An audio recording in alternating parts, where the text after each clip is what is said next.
this is our eating area, but for right now, we're going to show you how it turns into a twin-size bed. Tabletop comes off and goes right here, and then you use all the cushions and it makes the bed. You simply take this piece out of here, and this cushion goes down here. Now, it doesn't fit real snug, and this would wind up moving while my son was sleeping here. So what I did is I took the cushion out and I added, this is the fabric side of some Velcro, here and here. And then on these cushions, I put the loop side. So then when you put it in place, you can pull it nice and snug.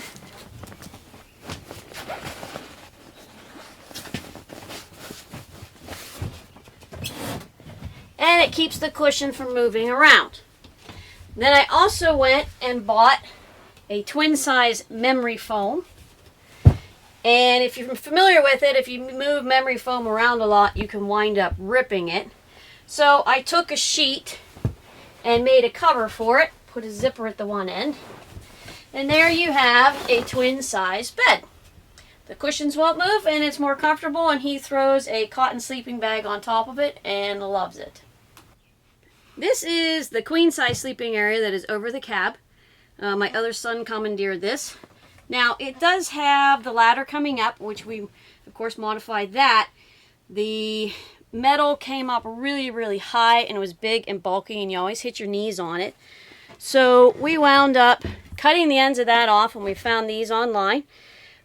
Special nut inside of here that holds it all in place, so it's much shorter hooks. We added some foam to the steps to make it a little softer on your feet. And we had the brackets made to be a little shorter so that you wouldn't hit those either and they wouldn't stand out. Now this also has the netting that goes up, which connects up here to these buckles, which I really like. Make sure no one accidentally rolls out. Now because this is over the cab, it has this section that lifts. It can make it uncomfortable up here because you feel that section. So I bought another memory foam, and you can find these on clearance.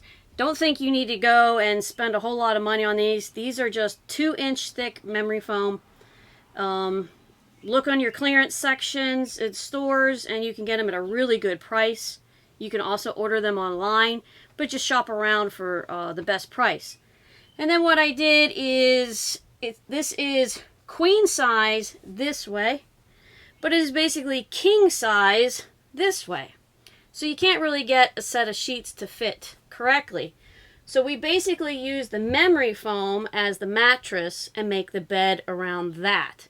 And you can tuck it in, keeps it all nice and neat. You don't have the sheets hanging over. And we tuck this side in, leaving it long. And then all you have to do is flop the sheets over to that side, and it makes it really quick for your kid to make his bed in the morning. And you don't have to worry about looking at the mess all day long. And if they don't always make their bed in the morning, the curtains are awesome. You just close the curtain. But it makes for good storage, because you saw in the previous video with the twin size memory foam, it makes it very simple.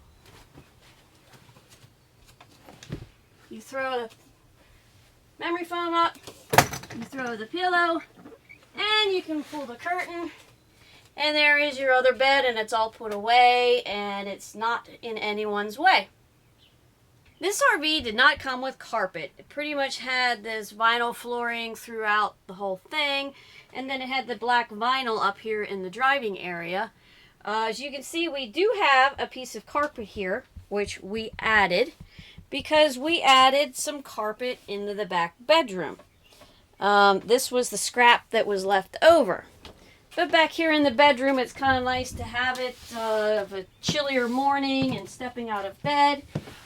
We simply did a template of the floor with paper, and we bought a remnant at your local like Big Lots or Ollie's store, and laid the template on top of the carpet and cut it.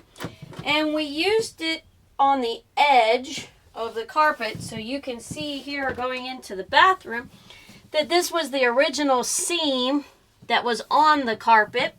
So we have a finished edge there. And up against the bed, we just cut it really tight, so you don't really need any edging here.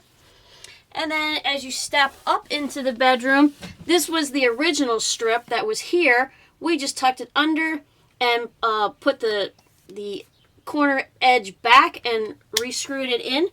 And that keeps all the edges of your carpet nice. It makes it really nice, especially when you're coming out of the bathroom, to be able to step on the carpeting. And since it's such a small area, it's super easy to be able to clean it. And you can see we have the second piece there where you step up, and again, we just use the edge that was there.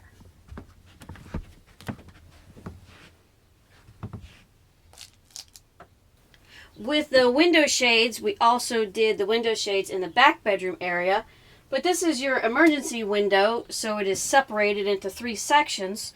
So again, I just took paper, made my templates, and I cut 3 different sections, and you just put them all in, and they stay in place, and it makes it nice and dark for you for boondocking, or if you just need to keep the heat out of the RV. In the shower, I'm getting nice and clean. Oh, hi! Might as well show you the shower since I'm in here. We did a good bit of modifications in here. There was a really big vinyl piece that stuck clear out to here probably, making it really tough to get in and out of the shower. And basically all you could do was put a shampoo bottle on it and knock it over as you were turning around. So I took it off and I found these little plugs, put in at the screw holes, and put silicone caulking around it. There were 4 of them. We reused one of them and lowered the shower head that used to be up to here, because then I was able to hang this. And you can see they also had another feature hanging here. And then what we did is we used this spring tension curtain rod, and it is hanging on here. This makes it really handy because I'm only 5 foot, just to grab the shower head and use it. And then we always keep a little bucket in here. And yes, it is cracked on the bottom, and I am glad it is. Otherwise, you'd want to drill holes, because somebody that decides to go use the shower house at a campground basically can just take their shampoo and their soap and put it in here, grab their towel, make over to the shower house, and then because it's cracked on the bottom, it drains. So then we don't have stinky water sitting in the bucket, and I always just leave it in here. One thing I do not like is wet towels that don't dry very well. So our curtain rod here in the shower becomes our shower or our towel hanger. So simply take your pant hangers, hang your towels out on that. When everybody's done showering for the night, you come in and hang up all the towels. And then they all get to hang down straight, and they will be dry by morning. Otherwise, you have to use the hooks on the wall. It makes your bathroom smaller, and the towels don't dry well, and then they stink, and then you're looking for a place to do laundry, and who wants to do laundry when you're on vacation? Now, I really like my Sonicare toothbrush, and I was not willing to give it up on my vacations. And if you go shopping around, you can usually find at Costco or Sam's Club where you can get a double pack. So one for the house and one for the RV. And simply I put it here. I did a little Velcro strap and a screw underneath to hold all the cord and plug it in. And when you're traveling, you can simply take the toothbrush off, put it in the case, and put it in the cabinet. And when you get to where you're staying, take it out, put it on the stand, and there you have your electric toothbrush. And then what I did inside of the compartments here, I added some little plastic containers. I used sticky tack to hold the containers in place. So you can see they don't really move. And in here, this is where you have everybody's toothbrush. And you label the things, put the caps on them, stick them in, and there's your toothpaste. I love this medicine cabinet. It's bigger than the medicine cabinet in my house. And then you just take your toothbrush, put it in here, and you're on your way. And this is the one and only closet that is in the RV. It gets a lot of things thrown in here. But as you can see, here is the hamper. This closet has 2 doors. So that is the largest one. And here is the smaller door, which you can access the hamper when the bedroom door is closed. So when the door is closed, you can still get access to the hamper. That's why it is sitting where it is. And I really do not want a hamper that sits out that I have to look at and remind me I have laundry to do when I get home. But the thing I really liked about this hamper was it's the same width as my door. So when I get home, you simply pull it out, take it into the house, you're good to go, and it slides back in. It's square, it fits, you're not wasting space with having a round hamper. And then in the closet over here, I took a shoe hanger. You can see here.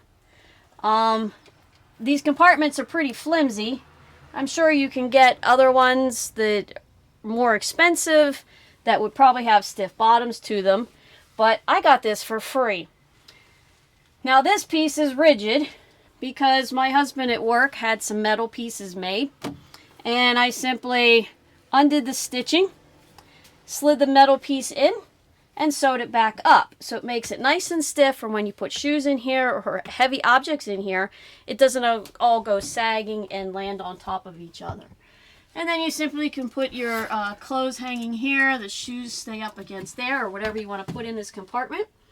And you can have some things hanging there on the side, but it keeps everything nice and neat in here. And that's kind of the whole idea you want with an RV, is to try to keep things nice and neat. You're already on top of each other, hopefully enjoying yourselves, but the neater you can keep it, the happier everyone is. One of the things that we had to do with our AC unit was to close up some of the holes and the gaps that are in this unit. Believe it or not, there were a lot of gaps that were allowing air to go in between the ceiling and the roof. This is a 2x2 aluminum tube construction, and we one day decided to take this out to clean it, make sure things were good, and we noticed a lot of obstructions. So what I did is this wire here actually went straight across, and it was kind of interrupting the airflow. So I put a longer wire in there for the electric. I also used the HVAC aluminum tape to seal in all of the ducts and all of the gaps. And we feel that we got a little bit better airflow, and also it made it quieter. So something that we did to make it a little bit more user-friendly. All right, we're going to be heading out to show you all the things that we did on the outside of the RV, but I wanted to show you one of the mods that we had to do, and that was showing the gap. And this is the slide out, and as you can see, there's quite a bit of light coming through, so obviously bugs and air can get through there. So we put foam blocks, and I'll show you where we did that outside, to make sure that we don't get any air and any bugs, and especially if we're running the air conditioning, we don't have heat coming through there. All right, so this is the gap on the outside. As you can see, this is where that light is coming through. It's where the track is. And what we do is we take a piece of foam, and I'm not going to do it 100% right, but we stick a piece of foam in there, and believe it or not, that is enough. That will expand out, and that will make it relatively airtight. Again, this isn't 100%, but it at least gives us a little bit more of an air seal and a heat seal, so if we're running the air conditioning, we don't have heat coming in when we're camping down south.